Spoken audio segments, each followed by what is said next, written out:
oui, j'ai suivi la formation pour Rocco Pépito comme éducatrice. J'y suis allée parce que j'avais besoin de trouver des outils pour pouvoir m'occuper de mes petits proutes.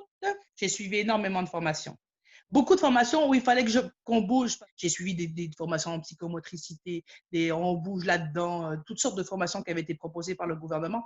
Et j'ai vu déjà à l'époque que je savais que le gamin qui se défoule, le langage arrive plus vite, il est plus sûr sur, tu sais, il est plus stable, il est capable de rester assis.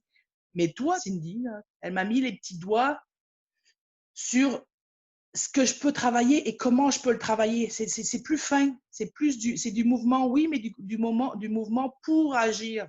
Tu sais, c'est du mouvement pour, pas juste pour les défouler, du mouvement pour qu'ils se calment, des mouvements pour qu'ils aillent plus loin, des mouvements pour qu'ils prennent le temps de respirer, d'apprendre aussi, de rester assis. Des mouvements qui ont fait ça. Maintenant, je sais à quoi ils servent. J'avais une petite bonne femme qui criait, hurlait à la journée longue. Elle hurlait, que c'en était insupportable, que même j'avais demandé une journée à la maman, s'il vous plaît, prends off. Ben, moi, je prends off parce que je peux pas, j'en peux plus. Là. Et tu m'as dit, moi, j'ai un truc, ça s'appelle le Youpi là. Il est dans les mouvements de Rokyo, là.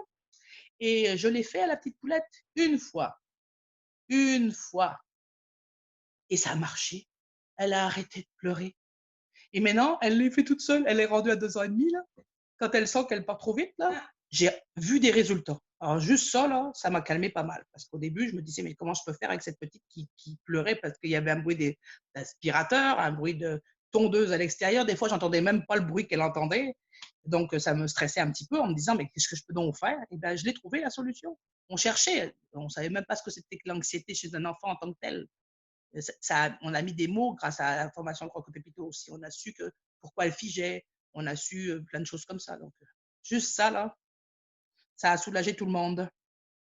Sur le coup, ça a été comme de la magie. J'ai dit, c'est pas vrai. Cindy, c'est une magicienne. Mais après, elle faisait une petite crise, une crise, elle poussait un petit cri, je dis, youpi là. Et hop, elle se couchait sur le dos, puis je lui faisais son youpi là. Et des choses de même. Il y avait juste elle n'avait pas le temps de partir. Je disais, youpi là. Alors ça la faisait sourire, elle faisait le mouvement.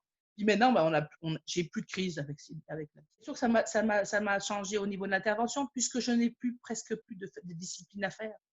L'enfant, même de moins de 5 ans, est capable de se discipliner si je lui mets le point dessus. Je dis, on a une petite gymnastique à faire. Tu sais, je dis la gymnastique, ou je dis, il y a Rokyo qui a un truc, si tu veux. Et pouf, le petit, il écoute Rokyo, il écoute plus Sandrine. Il écoute Rokyo, Rokyo, il lui a dit, ils me demandent ce dont ils ont besoin. Donc, juste ça, là, pour une éducatrice, c'est fabuleux. Tu n'as même pas besoin d'organiser la journée, il s'organise tout seul. Il sait que Rokyo, ça marche, alors il le fait et ça marche. Donc, ça, là, au niveau de l'éducatrice, mais c'est un atout dingue. Je suis un guide quand même.